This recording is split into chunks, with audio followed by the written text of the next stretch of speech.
Good afternoon, everyone. What is going on? We have an awesome show today. We're having our first guest coming back. This is our kind of second quarter kickoff. And we have special guest, Councilman Nelson Roman. But before we get into the introduction of him, I just want to say, hey, what's up? How you guys doing? What's happening? Welcome, Nelson. And welcome. Yeah, man. What's going on, dude? Thank you guys so much for having me. I'm on reset. Woo! Yes, baby. Thanks for coming on, Nelson. Set. So how was you guys' weekend? What's up? What was going on, man? Like, what did you guys do?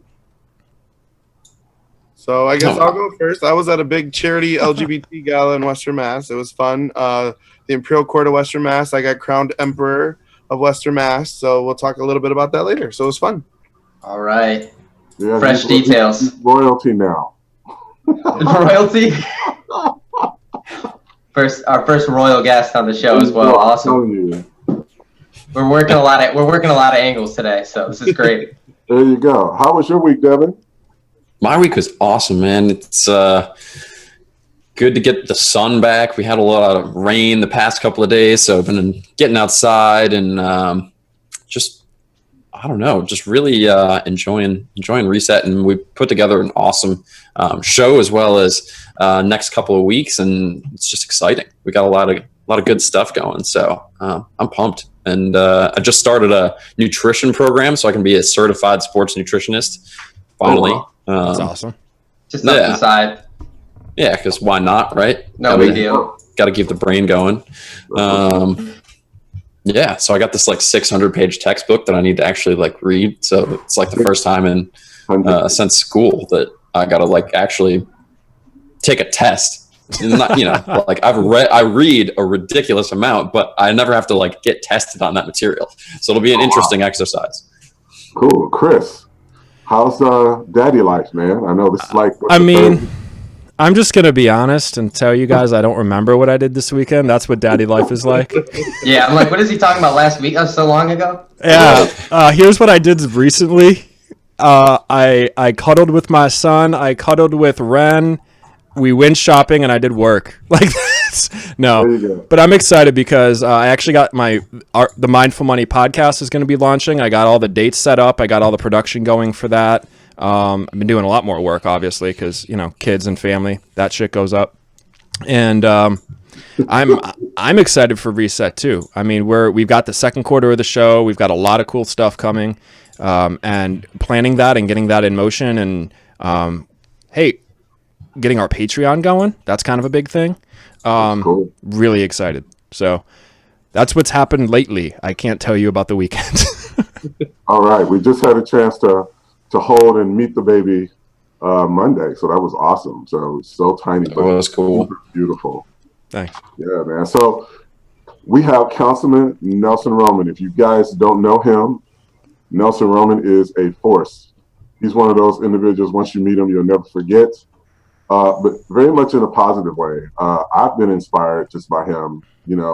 Just in terms of the stuff he's been involved in. And I had a conversation with the guys yesterday talking about how you turned all your isms into what I think is a platform for success.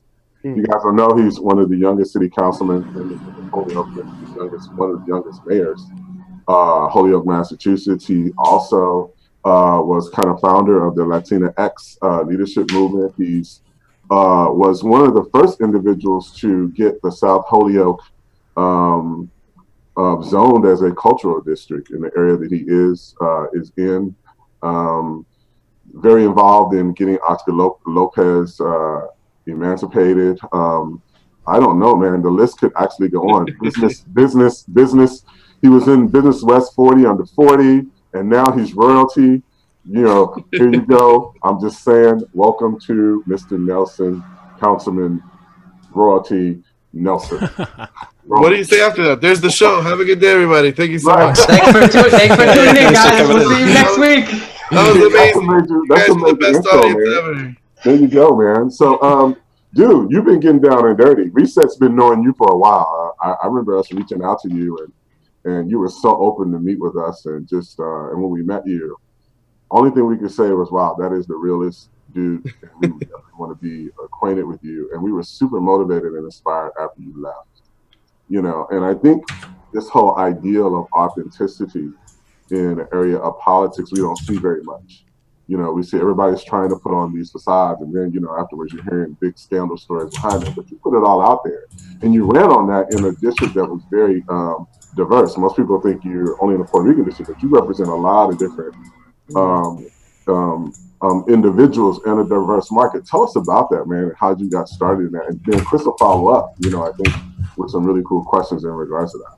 Yeah, thank you, first of all, so much for having me. I remember meeting with you guys back in the MIFA office. You guys were chowing down on food, and I got to just vibe with you, and you're like, tell us the real deal about Holyoke. What's going on? So I am super grateful for Reset, your platform. I can't wait for the digital magazine to come out and the website launch and all of your individual endeavors. So I applaud you guys. I thank you guys for choosing Holyoke. And I remember back then I was working at Lighthouse, and I remember Josiah and Catherine came back, and they had the physical, like, look at these guys, they're the real deal. Like, so you guys are the real deal. But thank you guys for this platform. It's dope. But you're right. Like, for me, there's only one me, and I have to be the realest person that I have to be in politics. I was born and raised in Waterbury, Connecticut. I'm not from Western Mass.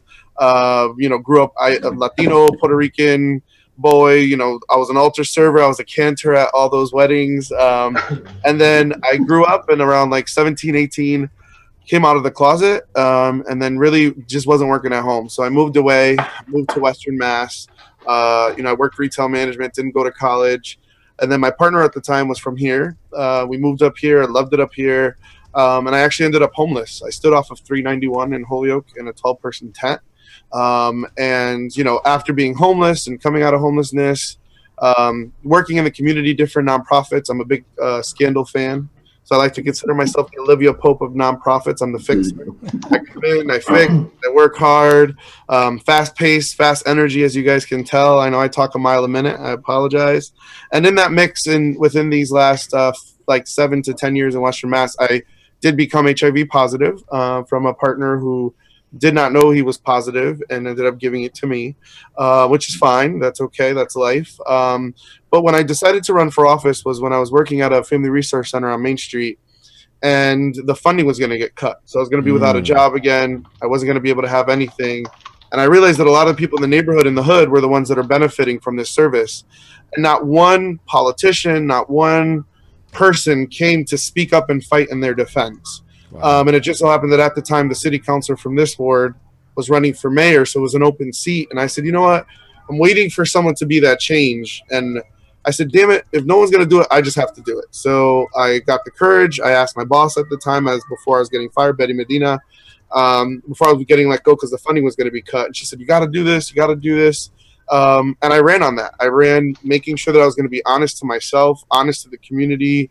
And I just didn't want anyone. And, and I'm very grateful to you guys for saying, he's using all his isms. But for me, it really was, I just didn't want anyone to use my history against me. And a lot of times in politics, it's that whole skeletons in the closet matter. I just was like, screw that. If anyone's going to share the story of me or how it happened, it's going to be me. And yes, when I was homeless, I did whatever you had to do to survive, whether it was sex work or drug work or whatever you had to do in the underground economy to survive and stay alive. I did it. But what better way to then go to the doors of the dealers in my neighborhood or the people using to say, listen, I know what you're going through. So how do we get you the help you need? Or realistically, I know you're not going to be able to get a job. So what can I do? Can we work it out so you're not hustling during the daytime hours when kids are at school? Or can we try to work with the sheriff's department to really get you the help that you need and the services you need? So it's really given me a genuine connection. And yes, I was door knocking my opponent the first time. Would love to point out that he was a family man and he had his wife and kids and grandkids. And, I had my partner, Manny, and we had our transgendered fish, Lily. So I said, I have a family too. Right on. Right. And so I was able to take my life experiences, like even surviving like in a tent. You learn crazy things when you're homeless. Like I always wondered before I was homeless, why homeless people always carried newspapers, right? You always see them carrying a stack of newspapers. And then when I stood in the tent, you actually carry the newspapers because if you're wearing a shirt like this and you're going to go to sleep at night and it's cold in the winter, you stuff the newspapers in your shirt because it acts like an insulator. So it actually doesn't allow the cold to touch your skin. The newspaper raises the clothes. So it almost gives you like a puffy, you look puffed up. So those little life lessons are real deal lessons. And so as a result, in these last 2 years, I've been a city councilor. I've taken that with me every day. I've had 5 or 6 fires in my ward. We've really changed around and worked hard for basic things, but I try my hardest to be as true to myself as I can be. And I have no secrets from my friends, my family, and the community, because that's the only way you can be. And I really want more individuals, and there's lots of younger guys running for office this time, and girls, to take that ownership and say, yeah, listen, I was homeless or I was struggling, because I really think that a real big reason why communities of color or marginalized communities don't vote is because exactly that. And yes, I'm going to use a swear word, I apologize, is that politicians bullshit 9 times out of 10. They're always lying about who they are, what they're about. That's why we see all these congressmen getting arrested for having gay sex, but then in Congress chambers, they're like, gays are terrible. Just be true to yourself. So, yeah, that's a little bit of a nutshell about me. Wow. That when you're using kind of like the isms or whatever you want to call it, like against you, it kind of reminded me of 8 Mile, and like I don't know if anybody's seen that movie where like Eminem just comes out with all the shit that people would use to attack him and be like, now what are you gonna say, bitch? Essentially. And actually, such a good comparison. That's such a good comparison. I love that. It is. And one of the guys that we've talked about before, James Altucher, just wrote a book. And at the final chapter of his book, he compares that line, that whole scene that you're talking about, and exactly what you did, Nelson, to being a literal genius, because you're disarming everything. You can't say anything to that once you are authentic. Mm-hmm. No, and I completely agree. And I think in politics, it's the same thing. And I love the fact, A, first of all, that you compare me to Eminem. He's a lyrical genius. Yeah. But B, king of rap, king of the listen, king and Western. I'm totally infatuated with Lin-Manuel Miranda. Like, it's my mantra right now. And the Hamilton, the musical. So similarly, in Hamilton, the musical, Alexander Hamilton, throughout his whole life, was a bastard orphan, son of a whore and a Scotsman. Yeah, I just quoted Lin-Manuel Miranda's opening line. But Hamilton in politics had that same thing. He wasn't your England, Eurocentric white man who was a founding father. He was this Caribbean guy who basically invented our evil capitalistic society. Right. But the man had to fight against these other people, and he had to just lay out who he was on the lifeline, and including his infidelity and affairs. I mean, that man just put everything out there, like, screw it. I know I'm not going to be president, but here's who I am. So it's amazing. And thank you for comparing me to Eminem. That was the best ever. Anything else? That's good. We'll go watch 8 Mile again tonight with my partner. I'd be like, it's such a good movie. I'm like, this part right here, baby. He's gonna be so. We'll have to get a comparison, like graphic for the after the show. There you go. People appreciate that, because at the end of the day, it's about relatability. And we put up these images and these walls of what we think it's going to be, but when it comes down to it, we're all dealing with some of the same things, and that's really powerful. And I think that's what I think we enjoyed about you when we met you. It was like, yeah, this was refreshing, and people see it as a breath of fresh air too. It's like, hey, I can also like be myself. Some people. Well, that actually, it's a great segue to a question that I have for you. Exactly. You're a young dude, right? Compared to a lot of the other politicians. What's that like? Like being in office, being a millennial, and having everybody else be, not. Yeah, so I sit on a council of 15. I am the only under 30. I'm turning 30 this year. The only under 30 city councilor on the council. I'm the only apartment dweller, meaning I don't own a home. And I'm one of only 3 or 4 that are from the lower wards. So it's tough. In generational conversations, like we're having this amazing debate over marijuana in Holyoke. I am 100% pro recreational and medicinal marijuana. I smoke it. I preach it. I praise it. As a pos man, it helps me with my condition. And I truly believe that in order for us to allow individuals from the underground economy to move to mainstream economy, we have to start legalizing some of these platforms of what they use as their economic modes of sustainability. So on the council, true story, we're having a debate over marijuana. And I'm talking about how, listen, even though medicinal sounds great and wonderful on paper, it's still inaccessible to poor people. I mean, marijuana in Massachusetts, I have to pay $200 to go see the initial doctor, and then $50 every 3 months to get re-prescribed, and then another $200 annually when I want to re-see the doctor. I could just, and I said this in council chamber, I was like, I could just go to the hood and see my dealer for a 40 ounce for $40 and I'm good. And everyone on the council was like, oh, did he This is real. Like, this is what it is. This is what it is. Yeah, I love that. Admits that he goes, yes, I do, because I still cannot afford that. I only make, if it's public information, I only make $30,000 a year. I'm not going to choose between that huge medicinal expense or either growing at home or buying it at a lesser rate from the underground economy. So I said, let's have real conversations about how we make this more accessible in Massachusetts. Yeah, it's great, but it's still a privileged availability for, just like with any meds. My HIV meds are through the roof. But so in the chambers, when you're talking about being a millennial, it's tough sometimes to explain those things. I was one of the 2 counselors that nominated. We have 2 youth city counselors that sit on the council, because I even want that next generation there. I want those young cats that are 16, 17, 18, who are like, you know, and again, I was the first generation, with I'm sure many of you guys, when MySpace first came out, and now those kids are like, what's MySpace? What is that? So for me, it's really pushing these issues in a new way and light. And I do have to say, I'm very pleased that a lot of my colleagues, because I do my homework, I'm not a counselor that'll just say I support this. I really, and I have to almost do, I feel like I have to do extra homework. Mm-hmm. I come in with like, hey, this is what people feel. This is what they're talking about. And exactly like John had mentioned at the beginning, the Puerto Rican Cultural District or Oscar Lopez Rivera, we had to show them that young people cared about Oscar or about Puerto Rico or about our community. So it's tough sometimes, but having great allies like Josie Valentin, who's a badass lesbian city councilor, she's another refreshing reason why I was inspired to run, because she gets to be as liberal and as badass and as crazy as she wants. And they kind of like let her, like she just, she pushes stuff. So it's fun for me. It's challenging at times though, man, because like right now in the council chambers, I mean, we're fighting over, I have a law in the books that is a ban the box order, that basically if you've been formerly incarcerated, in my opinion, and you come out of parole, you should no longer have to check that box in the city of Holyoke. I think it is regressive. I think it just adds to the prison industrial complex. So let's get rid of that in the city. But of course, to explain that to people who aren't from my generation, they're like, we don't understand that. It's about safety. It's about this. And I'm like, so it's sometimes pulling teeth, but politics is all about time, pressure, and opportunity.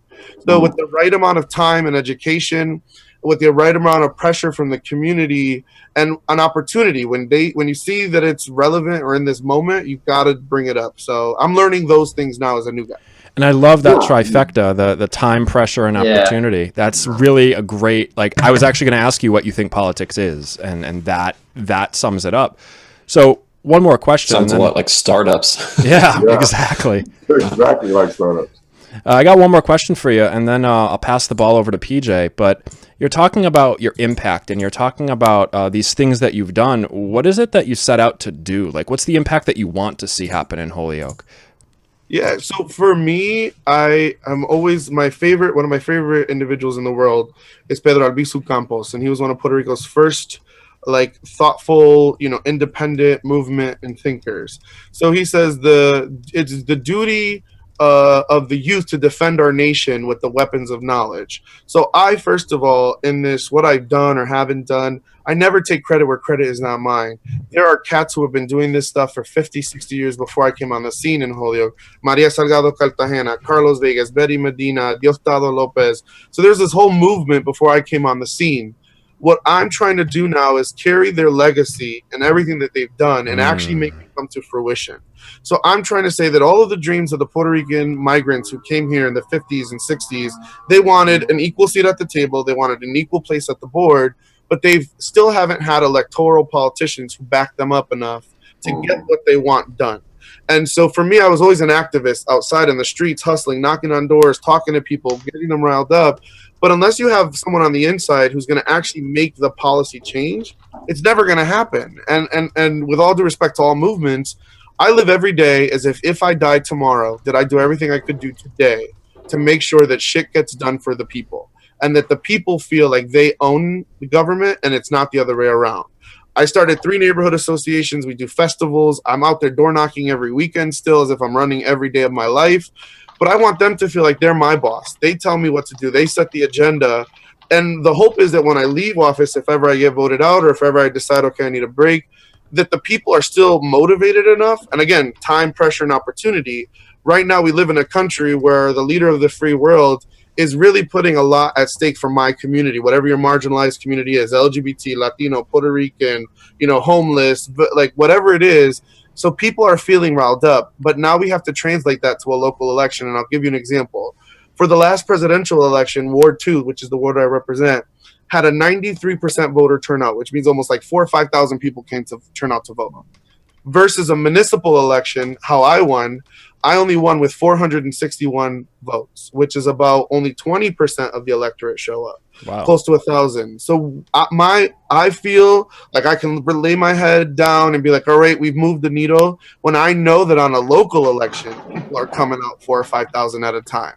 So that way, whoever the politician is running for mayor or whoever the politician is running at large, they feel that they need to spend time in the hood, in the lower wards, getting these people's vote. And so for me on the political spectrum, that's how I feel. And in Holyoke, it's a struggle, like with every major upcoming city, with gentrification, like the presets of it, and making sure that it doesn't hit our city. And so that way the poverty sections and the Latino sections aren't pushed out for this new, movement of economy. And that could happen. So I'm going to be like a staunch defender of that. And so for me, you asked, like, what do I want to accomplish? I want to see someone else run for my seat. I believe in term limits. So I told all my constituents, I'm going to run for one more term at the ward, and then I have to give it up because I have to practice what I'm preaching. I don't want to be one of these cats who've been on the council for 35 years in one position. I'm going to give my seat up next time, let someone else run in the ward, and step up. And yeah, I'm going to try to run at large and take out one of those at large guys so we can have more power and opportunity citywide. But even that, only 2 years. And then I got to move up and on and support the next generation coming through. So I know it's a long thing. And I want to spend time really focusing on the arts and theater and music. And like, that's my passion. I don't feel we have enough arts and culture out here that reflect the community. Like, it's not like a New Yorican, Caribbean. There's it's very whitewashed, and so I want to really focus on that aspect. So yeah, I know that was a long answer. Sorry. It's all right. No, that's great. That's cool because I would say that I had the opportunity, and just to step in before PJ goes through, but I had the opportunity to like spend a day with you, and it was insane. Poor John. So I just want to tell our audience what he says is exactly what he does. I mean, he gets out, he talks to the people, he meets the people. We hung out with some people at the Senior Citizens Place. I went to the board education. We went to the community and got some Dunkin' Donuts. You knew everybody there. I mean, so Nelson is a person. Another thing that I was impressed about is that he really walks the walk. And I love that about you, man. I'm serious. So, and I want the audience to know that because we were talking about millennials and are they really the worst generation or what are they doing to make a difference? And you're really out there making a difference. And I love this also, and we'll get into this to the leadership part of you paying homage to the legacy of that because I think a lot of millennials don't do that. But I think you're very good at doing that. So, but I'm gonna let PJ get into it. But I just wanted to give our audience a good taste of like he's the real deal. Just let the audience know real quick before PJ jumps in. Poor John was with me. Poor John. So, you know what, guys? I quit. Sorry. Go ahead, PJ. No, man, take it away. I'm sorry. Kid, finish what you were saying. No. I was just going to say, like, my day, my poor partner, thank God he's a teacher, but literally I'm gone at 7 in the morning and I don't come home till 7, 8, sometimes 9, 10 o'clock at night. Wow. So it's like all day. And John, I held him hostage and he was literally with me for most of the whole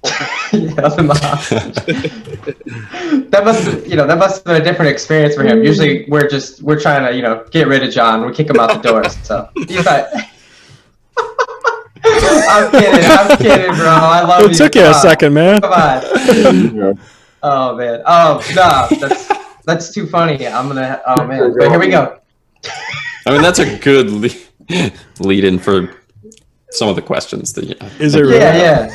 So, well, I think we hit on this a little bit, but I wanted to talk a bit about being a community leader and representing, a body of people, because I think we have, whether it's politics or it's business or it's community causes, millennials are hungry to lead and they're hungry to be contributing towards the community as well as taking on those leadership roles like yourself. So I'd love to get into a bit of like your mindset and how you've going back to your experience in your journey, being homeless, being HIV positive, and making your way where you're at now is also your aspirations to continue to grow as a leader. I'd love to just have you talk a little bit about your mindset, because a lot of us, and I think it's really common in the millennial generation to get discouraged easily. We take, we have social media, right? And somebody swears at us about one of our posts, and all of us like, oh, my day's screwed. Gotta go to bed and hit Netflix. So can you just speak to that a little bit?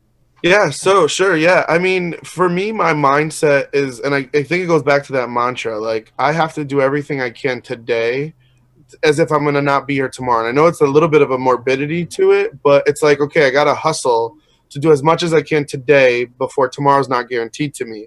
So I'll share my experience with being just positive and trying to even navigate that system, right? That was the first system I had to learn, and it sucks. Like if you really do not know your own resources, the case managers have like a caseload of 100 clients. It's the shittiest system to be in. And so even trying to navigate that to get the services and help I need, you have to really be your own self-promoter, your own ally, your own advocate. And I think a lot of times you're right with my millennial generation, even me some days, I'm like totally a victim of this. Is like, fuck, exactly. Like, damn. Yeah, like, me too. I go on Mass Live and I see they call me like, all these crazy things. And everyone's like, don't read the comments on Mass Live. or when my allies or people that I'm fighting for are attacking me because I don't agree with them on one issue. And that's happened this year. So, like, I've never seen a group of people who from one day you're like the best thing since peanut butter and jelly, and the next day you're like moldy bread. And I'm like, and it hurts because the attacks are super personal. But what I do is I say, listen, that's white noise, and where do I want to focus my energies? So I'll share with you an example for me around this whole millennial mantra. I'm sick and tired when I hear politicians or people say this bullshit line of, you're the future of tomorrow. No, I'm here today. And I think a lot of us in our millennial generation that are coming into our 20s and 30s, the problem is that the people who are in their 50s or 60s, they never want to pass the fucking baton, pardon my French. They never want to give away that next generation's chance. And so for me, for example, right now, I'm trying to practice what I preach. So I have a connection with all the 3 schools in my ward. And we have gone in, one with Lighthouse, one with Morgan School, and I'm working with Dean right now. We're having the students take a leadership role in just changing a park. So Lighthouse was able to get $100,000 to renovate Susie Park on Main Street. The Dean Technical, the Morgan School kids, each of the kids wrote a letter to the city of Park and Rec department. They wanted to just make it, like they were thinking about just paving it over because it might have had some issues with contaminants. But the students, because of their writing letters, are now going to renovate that park. So for me, it's giving tangible small victories. So for millennials, I would say we have to go after smaller victories. Yeah, of course, we want to take out Crazy Man, and I'm not calling him my president because he's not. So we want to take out Crazy Man. We want to influence and infiltrate the halls of Congress. But I could tell you that on my city council, out of 15 members, it's super conservative leaning.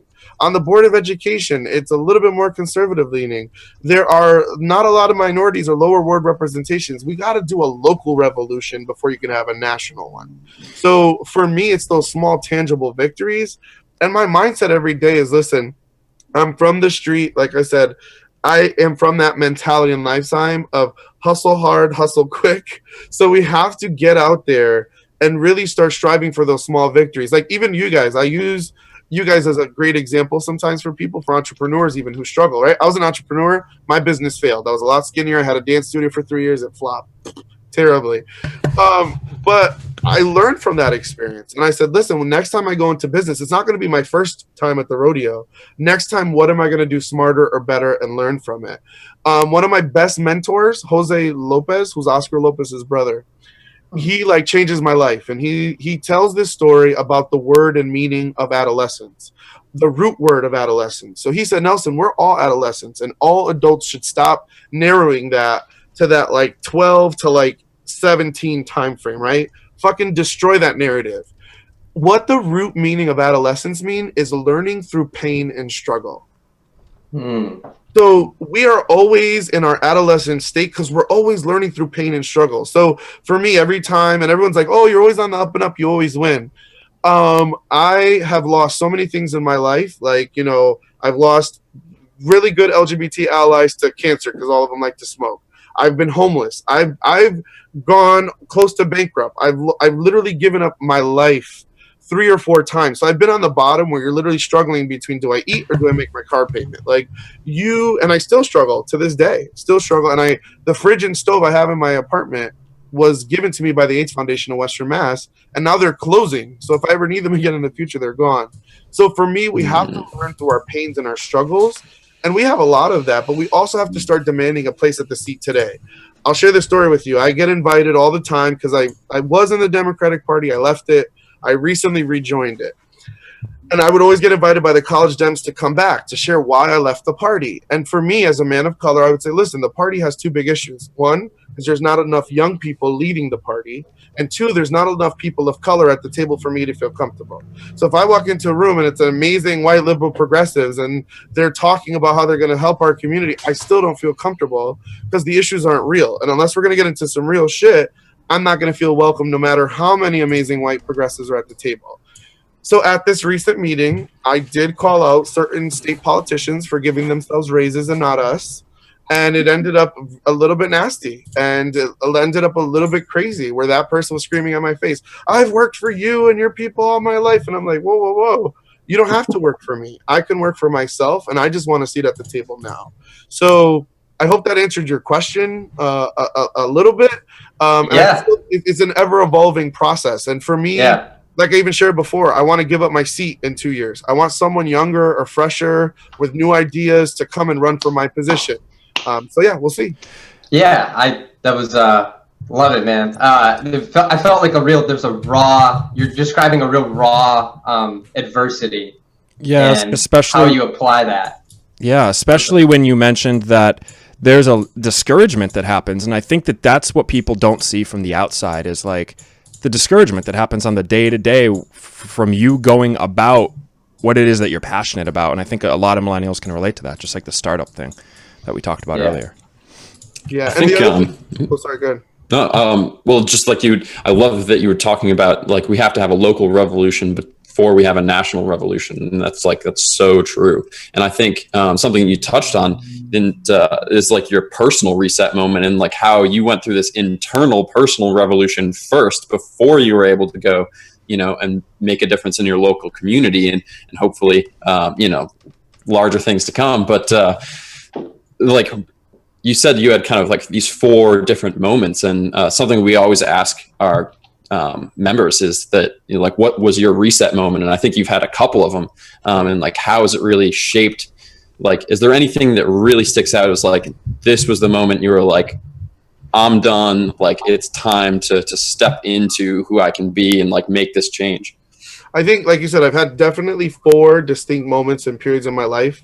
And they're always a constant. And I love that word because that's the name of the show. So I think it's very apropos, resets. So one is when I came out of the closet and my family at that point treated me like I was dead. They wore black. They didn't speak to me. It was the Puerto Rican traditional, like, the star son is now not going to have grandkids. Like, so I left the home. I was the first child to leave the nest because of that uncomfort. And that was the first monumental shift and reset. And yeah, that came out good now. My mom's my best friend. Time has healed all wounds. The second was definitely being homeless. So being homeless and seeing just the stigmatism or just the way someone treats you because you ask them for, and that's why my heart always goes out, and I'm not a sucker for people who beg for money and change, but I'm always there to help because I know I was that other guy on the other side asking for help. And just the looks you get sometimes from another human being was a total reset and shift in my mind about how I go about treating others. The third was definitely being and coming out as being positive. It is the scariest shit in the world, in my LGBT world, or just period in life, to say I'm here and I'm openly HIV positive. And going on that date with my partner now to say, hey, I'm positive before we move forward. And I've been left on dates by people. Like, they've literally driven off and like not talk to me anymore because I'm honest with that. And then the last one for me, that last reset moment for me, was when I was finally decided to run. And I realized that no one was going to be this change agent that I wanted them to be. I wasn't going to find the amazing, although I love him on a national level, there's no Bernie Sanders in Holyoke. There's no, Elizabeth Warren in Holyoke. There's not that. It lives within each and every one of us. And so unless I was going to finally step up, that final reset of saying, fuck this. There is no white savior here that's going to step up and champion it for me. I have to go out there and fight. And also recognize that while I'm fighting, I do not have a blanket carte blanche license to speak on their behalf. It's my job to fight to give them a place at the table so they can fight and advocate for themselves. So those 4 moments, I think, truly define who I am as a person, and give me that context of I've had to hustle. I've had to learn to survive. And I think survival is a good mode to really see someone's character. And when you lose it all, you really find out who the people who are there with you and who the people that aren't. And so even as a politician, everyone's like, oh, don't align yourself with so-and-so. And I'll use an example. One of my dearest friends in the world, yes, was a Donald Trump delegate and is the president of the city council. But when I had nothing to my name and people in this community were trying to say I was a thief or bad-mouthing me, it was that crazy racist, and him and I could battle, and I could disagree with him on everything. But it was that man who stuck his neck out for me. So sometimes I am an oxymoron because people are like, hey, you work with that person or you talk with this person. Yeah, you don't know the context of what that person or individual did with me. Like Capri Pizza, they're the pizza joint here in Holyoke. They get all of my business, like 90% of the business when I have an event or something. But when I was hungry and homeless, I would walk in there every day just to get into the air conditioning, right? Because when you're homeless, you need somewhere just to cool down or to heat up. And the son, Gino, who's my good friend to this day, he just looked at me, and I think he just could tell I was homeless. He never asked a question. But every day I would go in there, they'd give me a slice of pizza without charging me a soda. And still to this day, Capri Pizza gives me a slice of pizza. That's why I'm so fucking fat today. Okay, guys? But just to give you the context, they've never changed with me. And so that slice of pizza literally warmed me up. And so those 4 pivotal moments, I can always say those are my resets where I had to reshift or rechange how my life was. That's awesome. Wow. It's awesome, man. I'm so inspired by that. And that's one of the best, like, resets answers I think we've gotten. Yeah. I doubt we'll get any much better than that, honestly. We should just end the show. Last episode. Yeah, this is the last episode of this show. Killed the show. No, stop. I want to come back. I'm so happy to be here. But next Oh, time, hell yeah. We'll definitely have you back. I got to feel the energy. I love your guys' energy. Oh, yeah, man. We're definitely That's cool. Yeah, no, we're not done with the show. I just we're not done yet, bro. Yeah, nobody leaves. We're not done. We still got you, man. Okay, good. So we're gonna take a quick pizza break. And Chris, you can play the video. My name is Andrew Figueroa. I'm from Irvine, California. I'm a hip-hop artist and theater maker and an arts educator. I feel like all 3 of those are kind of like my form. What I'm really interested in doing is understanding about how all these different aspects of the media and your experiences in classrooms from, elementary school into college, as well as your own intimate relationship with your family and your culture can define what you are, and then how you begin to perform that identity. One of the conversations that we're beginning to have on a national level is race, but I think what's lacking from that conversation is like a racialized class discussion and thinking about how class and economic background really plays a part in how you see yourself and also how others see you. And I think one thing that's really huge for me is understanding how communities of color are taking how media defines, brown and black identity, but then begin to internalize that and then police it back onto our own community. Brown and black people will define a strong identity of what it means to be brown and black in order to gain power, because with that unification comes political power. But what happens with that is now that since they're defining it and kind of boxing in what it means to be like a Latino or a Mexican in this country, it doesn't leave room for growth.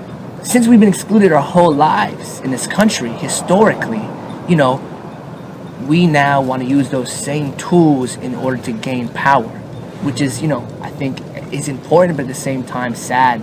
I think what I would like to reset is the idea of the United States and how we approach our problems. I want to say, let's reset the, police killings or like the millions of deportations that happen every year, and just the fucking border in general, this idea of land as property that's owned by somebody, and ownership only happening over killing other people, Let's reset the American flag and what that means.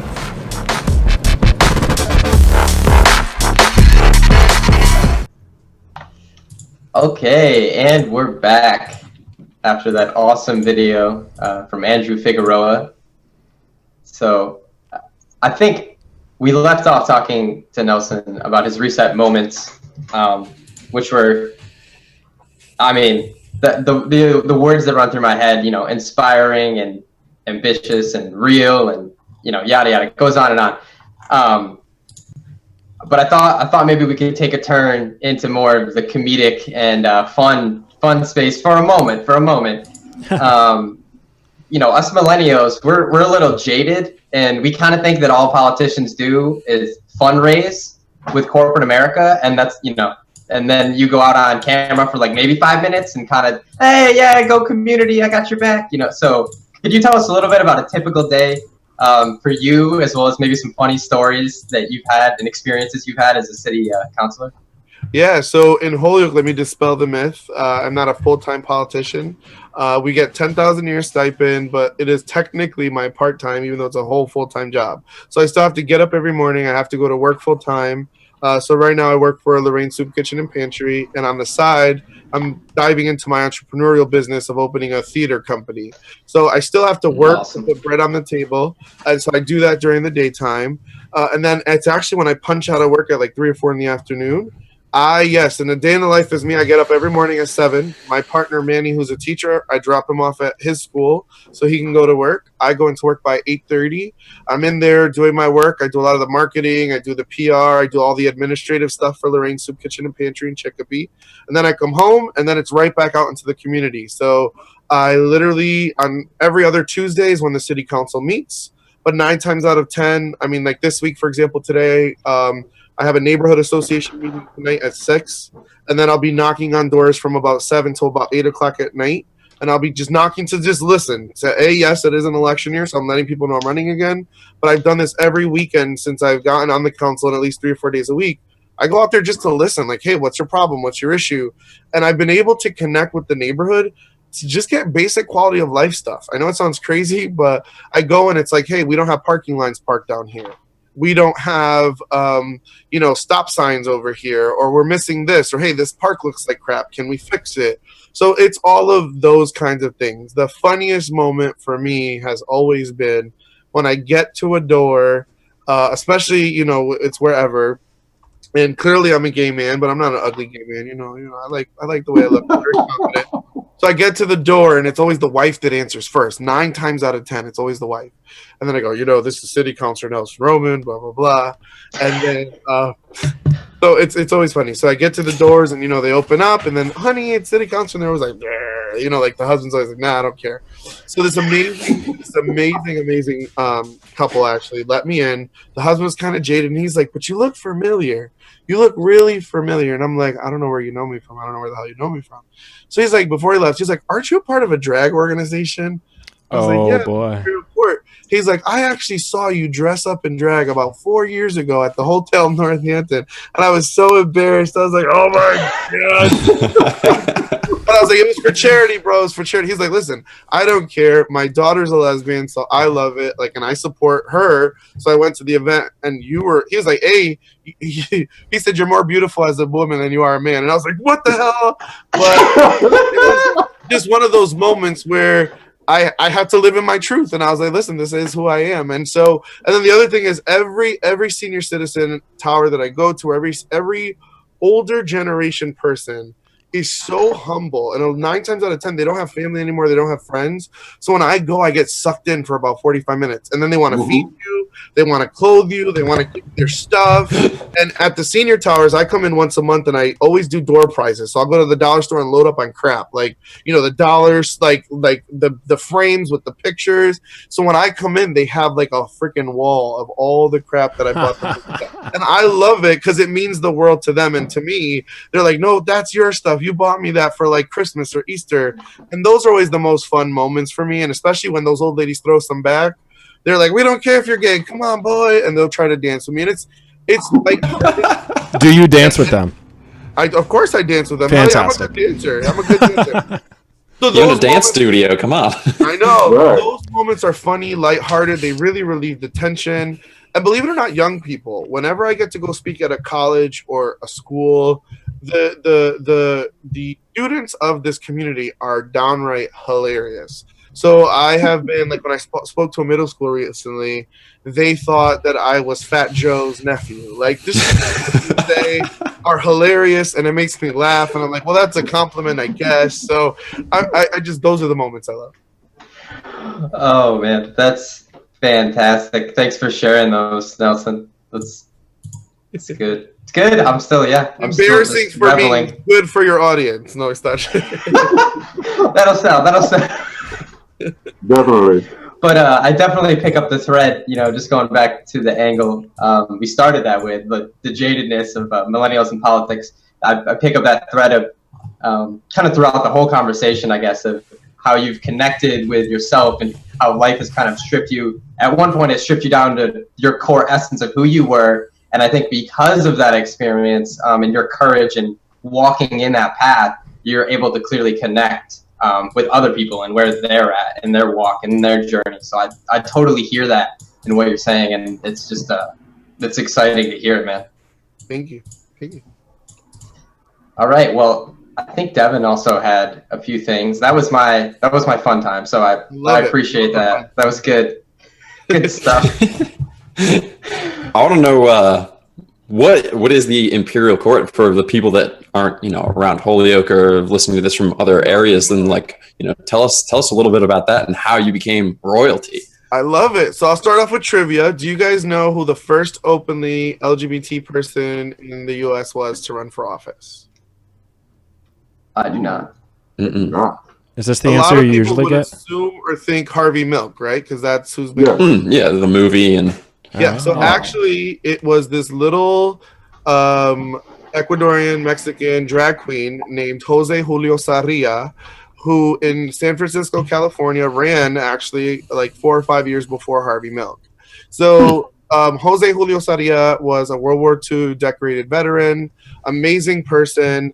But of course, back then it was super illegal to be homosexual because of a sodomy charge, because he was dancing too close to another man, had to stop teaching. So started doing drag at this club called the Black Cat in San Francisco and was a live drag singer. Jose, because, we're all history buffs, I'm a history buff, found out about this local San Franciscan who was named, Joshua Norton. Joshua Norton was this crazy San Franciscan guy who declared himself the emperor of the U.S. and Mexico. So Jose Julio Sarria, this drag queen, dressed in full funeral garb 100 years after, during the start of the LGBT revolution, would go and do this pilgrimage to Joshua Norton's gravesite and declared herself Jose I, the widow Norton, Empress of all of the Americas. And so from that place of a drag queen doing a march, the imperial court system was born. And she chose Empress as her title because she said, honey, anyone could be a queen, but there's only one Empress. So back in the day, the court was the first funders of any HIV/AIDS research or studies or organizations. So the Western Mass chapter is one of 70 chapters in the United States, Canada, and Mexico. Soon, hopefully, Puerto Rico because of me. But we are basically that. We're a fundraising organization. Any of you guys can join. The community can join. And we dress up like royalty. And once a year, the membership elects an emperor and an empress. So, look, I'll shamelessly bring my crown out. Here's the beautiful da-da-da-da. So I got to, yes, thank you for bowing, PJ. The only one who did it. The rest of you are excellent. Yeah, come on, guys. Done. Thank you, Devin. Thank you. John, you're done. You're out. The court system is fun. I'm out already. We started it 5 years ago in my dance studio, actually, with 12 other LGBT and ally folks from Western Mass. And in 5 years, we've given away over $65,000 to LGBT, HIV/AIDS, and youth organizations. So it's fun. It's steeped in history and pageantry. Last weekend, we just did our annual gala, and we raised like $20,000 in one night. And we always have a RuPaul's Drag Race girl. It is the epitome of a local LGBT movement. And actually, June 11th, there's another national march on Washington, similar to the Women's March that just happened. And our figurehead for the international court system now, today, because Jose passed away in 2013, Nicole Muri Ramirez was here this weekend. And she is the co-chair of the National LGBT March on Washington that's happening June 11th. And most likely than not, I will be speaking at that national march. Wow. And Western Mass will be in the house. But that's the imperial court system, and it's fun. And guys, for all of you amazing men who don't have babies or baby mamas, there are single straight women who like to join this organization. So you guys have to come on down, and except for you, John, there's also single women there for you, girl. It's a fun organization. Oh my God! Shots fired. Love it. He has to help me with my dating scene. So that's going to be a project. Yeah. You're on an island up in Northampton. I know, man. It's crazy. Gotta move to Holyoke. Anyway. Gotta move to Holyoke. Join the Imperial Court. That's really what it is. He should. I invited him to the gala. He didn't come. He didn't want to come see me get fabulous. John, what are you doing? Oh my God. I don't know. God. Now, does that have? Just wanted to ask about another thing that kind of connected, and I was wondering if it was connected at all. Was the Holyoke for All group that you started a while ago? Is that still active? So they were similar in that they were the ones that used to produce the Pride Prom. So every year there was a huge Pride Prom, and now the Youth Commission has taken over. It's kind of evolved from that. So I was originally a part of that. It's kind of evolved into the court system. Because back in the day when I first moved out to Holyoke, the Holyoke for All group was that precursor, because Boston, as with everything in Massachusetts, Eastern Mass always has everything. So there was a Boston chapter that said they were for all of Massachusetts. So these last 5 years have been organizing, so we have our own chapter. So that was like the precursor, and all of those people kind of evolved into now the Imperial Court. Awesome. I love your research team. You guys are digging up everything. Jesus. Wow. Don't pull up my drag pictures. It's a big team. Congratulations, by the way, too, on the $20,000 raised. That's awesome. Thank you so much. Yeah, absolutely. Yeah, love the fun and games, but don't want to miss that accomplishment. So that's awesome. Oh, John, we may have lost John. We may have lost John. We might need to. There's John. Hey, John. No, we can't John, put him stay in the with hot us, man. No, we can't put him in the hot seat. We can. I just need a second. Now that John hopped out, guys, we also can't hear you, John. All right. Well, John's in the hot seat now. A little technical ride here. A little technical difficulty. We'll ride it out. Yeah. Maybe we should just keep going. Nelson's in with the team, and John's off to the side. Yeah, if you switch in, that's all right. We're gonna kick John out, and Nelson's joining the team anyway. So yay! Bye, Felicia. Oh man, this is good. This is a conversation that's good for the soul. I love it. So how, for me, as a theater major, how did you get into the art scene? And I know you've done, you have the startup theater, you've done tons of nonprofit raising for the arts, and what draws you to that? Yeah, so growing up as a teen, and in high school, I wasn't totally woe is me. So in high school, I wanted to get into theater. So my English teacher actually, and he just died last year, so sad, Mr. Collins, said, "Hey, Nelson, I know you like theater, but I was always the techie guy. So I love the behind the scenes." So he said, there's a local theater that actually takes high schoolers to do internships called Seven Angels Theater in Waterbury, Connecticut. So I went there over the summer, and I interned, and I was a techie. So I was the light hanger. So I would get on the huge ladders or crawl up crawl in. I would set the lights, put the scrims in front. I would be the guy that would come paint the sets.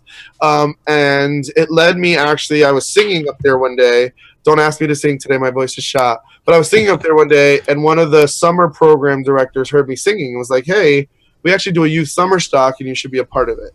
So I did, and from there, I just had this passion and love of theater. The fact that theater can communicate, or I could play someone else for an hour and a half to 2 hours. I could be, as you guys can tell, I'm crazy. I could be as crazy as I want and love it. That led me to theater. In high school, I did the Pajama Game, Guys and Dolls. I did a funny thing happened on the way to the Forum. And that's just what sparked my love for theater. And I left high school, and of course, I've been doing other things.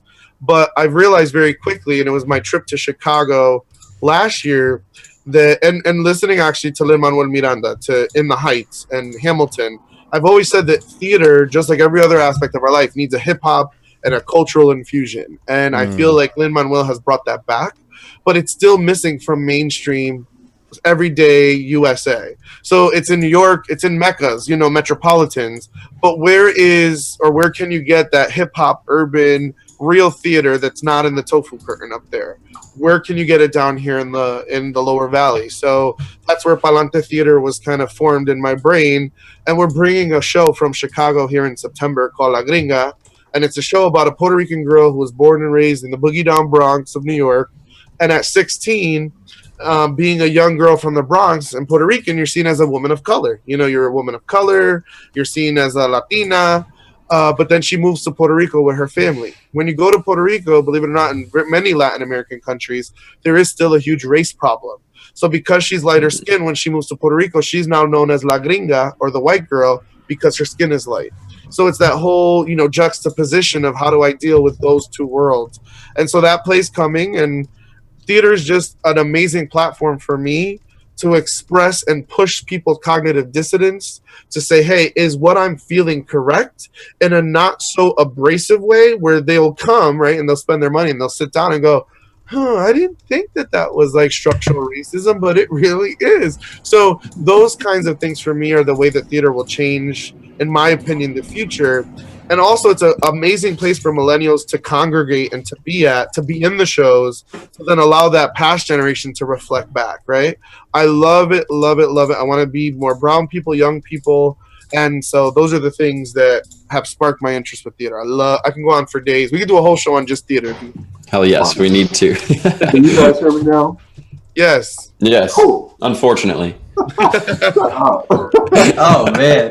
But I think you really set on, and I want to get into this whole Oscar Lopez writing you a letter. Like, in some of our research, man, we found that Oscar Lopez, and if you guys don't know, Oscar Lopez is really kind of the Nelson Mandela of the Puerto Rican community, and really talks about that. But I love this thread that you continually go on, is about really paying homage to the past and really giving back to the future.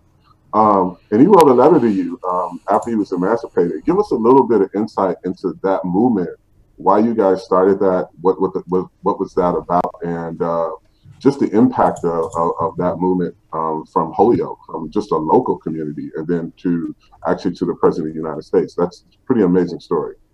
Yeah, so here's another funny story coming your way, PJ, because I love you. And it has to do with Oscar. So when I first moved to Holyoke, I truly did not know who Oscar was. So I really credit Holyoke for rebirthing, or like bringing my awakening to my Puerto Ricanness as a Puerto Rican man. So a true story, I came to Holyoke and I went to Sasarengue restaurant. This is after, like, towards the beginning of me coming here. And I was in the restaurant and there was pictures of this old looking white, like, lighter skinned white guy, and his name was Oscar Lopez. And so I'm sitting there eating, talking to Jose Bo. And if you guys know Jose Bo, he's funny as hell. So he's like, do you know who that man is on the wall? And I was like, your grandfather? And he got pissed. And he was like, get the hell out of my restaurant. You don't know who the hell this guy is. You're not Puerto Rican. So he kicked me out of his restaurant. But before I went, he threw a newspaper at me, and it was like, Soy Latino. And they had Oscar Lopez on the cover. And like it said, who is Oscar Lopez? And so from that moment, I went home and I read Oscar's story. He, again, similar to Jose Julio Saria, Oscar was a Vietnam War vet. Oscar received the gold medal of honor. Oscar came back, and he was born in Puerto Rico but raised in Chicago, and he was an activist out there around that whole Young Lords movement and time. And he started to realize, and like all the similarities, like I got goosebumps, I cried. He started to realize that the plight of what was going on in Puerto Rico was impacting directly the Puerto Ricans on the mainland, because we were being treated less than. And the Puerto Rican community really relates with the Mexican community, because we're treated like the Mexican community of the Northeast. We're like treated like the lowest of the low on the Latino spectrum. So Oscar's whole thing was Puerto Rico needs to be free. And so a free, whatever way, shape, or form can happen. And yeah, if they had to get guerrilla, they had to get revolutionary. Let's do that. And he credited, of course, Pedro Albizu Campos, all that. So I didn't realize that Oscar was so huge here. And I read that article, and I remember driving around town, and I was like, all right, Oscar, yeah, right. And I drove down Race Street, and I saw this building, and it was spray painted. It was this little spray painted picture of Oscar with the huge afro, and it said Liberad Oscar, which means free Oscar. So I was like, holy shit, this is real. Like, this is legit real. And that was before I got into office. When I ran, one of the things that I told Jose and I told Manuel, because Manuel Frau, who was the owner of El Sol Latino, was like, for years I've been trying to get the city of Holyoke. Holyoke is the #1 city in the U.S. per capita right now. We're going to lose it next census, with percentage of Puerto Ricans in it. So they were like, listen, what bigger statement than us to say that we want Oscar to be free? So I put it forth in committee. It was a whole process to get that passed. So that was April 2 years ago that finally the Holyoke City Council passed it and approved it. And then fast forward a year later, Obama now last year was coming closer to the end of his sentence in time. And so we really were pushing and trying to get pressure. Holyoke was the first city in New England to pass a resolution unanimously, by the way. I had Donald Trump supporters. I had Bernie Sanders supporters. I had Hillary Clinton supporters on the council. All of the Holyoke City Council signed on to this resolution because it was a people-led movement. We had a march. We had a protest. We had letter writing. The community came out and said Oscar mattered to them. And we brought Jose Lopez. We brought U.S. Congressman Luis Gutierrez. And Jose Lopez just gave an amazing speech. So coming close towards the end, all of a sudden I get an email, and it's exactly almost about a year ago. Oscar actually wrote me from federal prison. So he wrote this email to Alejandro Molina and to Jan Sussler, who's his attorney, and he sent it to me. And I can tell you, I've never wept, and I'm getting goosebumps now, I'm getting emotional. I've never wept so much in my life because everything that Oscar said in that letter is true to what I feel like I'm fighting for. What Oscar's saying is that, listen, and it's what I believe, Puerto Rico has to be a free and independent nation. We have to be a free and independent nation to figure out everything that we can do on that island so that way mainlander Puerto Rican, similar to the Irish Liberation Front. The Irish here in the U.S. were really what had a huge impact on Ireland out there back in the day. So we as Puerto Ricans on the mainland have to come together because we're facing huge poverty, huge rates of unemployment, huge rates of all these things, and no better example than Holyoke. So for me, when Oscar wrote, and he said, listen, there's no, and it's a quote in there, and I know I'm paraphrasing, so I apologize. There is no issue on this earth that isn't man-made that cannot be resolved by man. And that to me was like damn, that's it for me. And Oscar said exactly what we're talking about here today to the millennials listening. Oscar said, listen, it is the youth that have to take up their place now to start fighting the fight for Puerto Rico, to fighting the fight for change. So that was like life-changing for me. I printed out that email. I have it, and I could announce it here because that's fine. Oscar will be coming to Holyoke sometime soon in the future, very soon in the future. We don't have the exact dates, but he will be coming here, and we're so excited. I can't wait to welcome him with open arms and meet him for the first time or hear his voice and cry like a baby. But to see an icon exactly like he is the Mandela of Puerto Rico, and there were 13 Nobel Peace Prize laureates, including Desmond Tutu, who called for Oscar's freedom. Jimmy Carter called for Oscar's freedom. And whereas, yes, it was a lot of the nation that did it, I feel because it was New England that started to join the front. And yeah, there were other communities involved. Because we were that final linchpin push, I feel like that is what helped Obama commute his sentence. And so Oscar he's gonna be free next month, May 16th. And he gets to come home to Chicago. He's gonna be in Western Mass. And Oscar, to me, is that embodiment. So I'm excited. Wow, that's amazing, dude. And just that kind of work. And, I feel like when I hear that, that's when I'm really inspired because I feel like that, that kind of news makes it all worth it. It's what's the impact. It's to actually see the change happen and to see some success from your efforts. And I don't even think we need to even go any further. I know if anybody wants to, kind of wrap, but I just feel like that, that's a great note to end on and kind of move forward.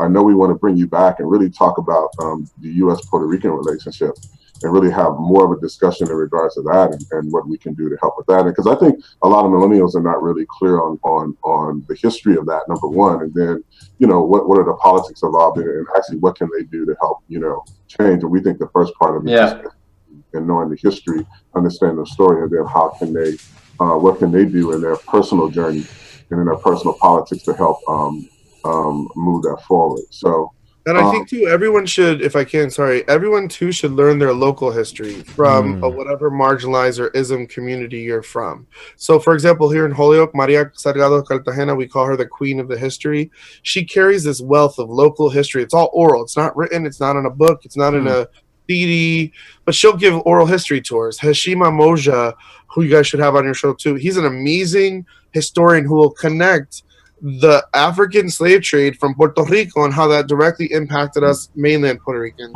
So even and on the LGBT front, like, you know, I love sharing Jose Julio Saria's story. The fact that we as a community, marginalized community, don't know and understand our overlapping histories are what really push us back. Like Bayard Rustin, the fact that he was Martin Luther King Jr.'s right-hand man in the civil rights movement. One of my favorite guys. The gay man, like a black gay, like those are life-changing moments that connect us all together. So it is not one struggle here, another struggle there. We have to learn these histories. And again, I go back to Pedro Albizu Campos. It's with the knowledge of history that we're able to fight and all of the fight that we're going through today. I'm blessed eternally to have you guys here with me, and thank you so much for having me. And I'll come back, and I would love to talk more about theater with Devin and PJ. We can get into comedy. And Chris, you might want to have a baby. And John, I love you, but I will come back anytime you want. I'm just so proud that you guys are here to share this in the community.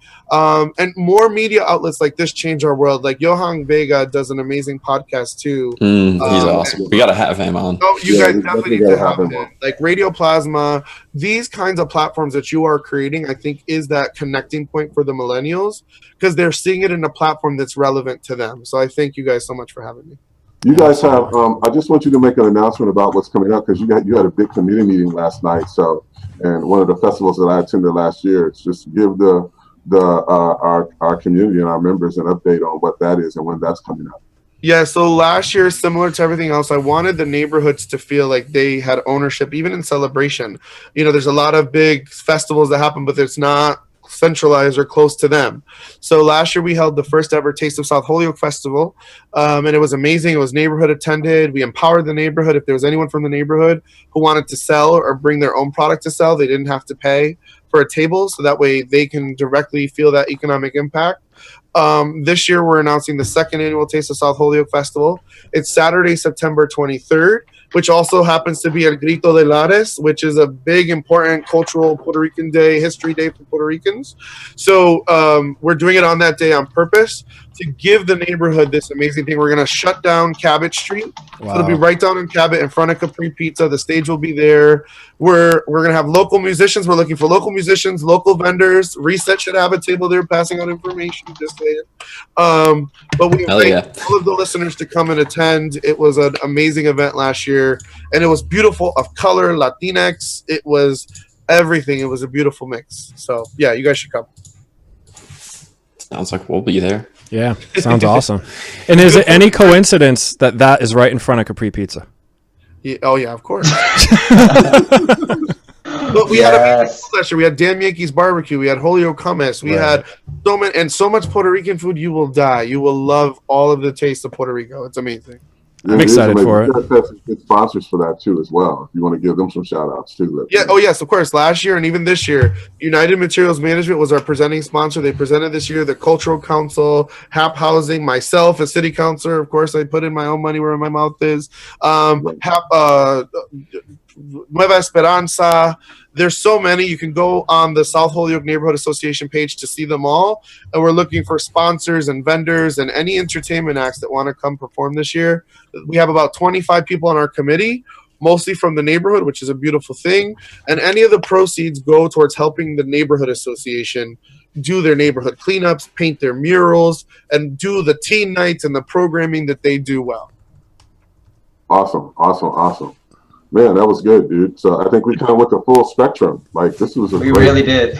Great show, man. I knew I knew when I asked you to be on the show, man, I knew it was going to be an awesome show. I had to chase Nelson Stop down it. for a You minute. guys are the best. I love it. No, you're the best. You too, Yeah, man. you are, No, man. you're the best. Yeah, you're the You're the best, You're dude. the best, man. Now I'm You gonna hang up watch you first. smiling. All right, guys. Yeah. So till next week, thanks for joining us on Reset Live. Bye. Thanks, man.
I don't see myself as someone that would want to be a politician.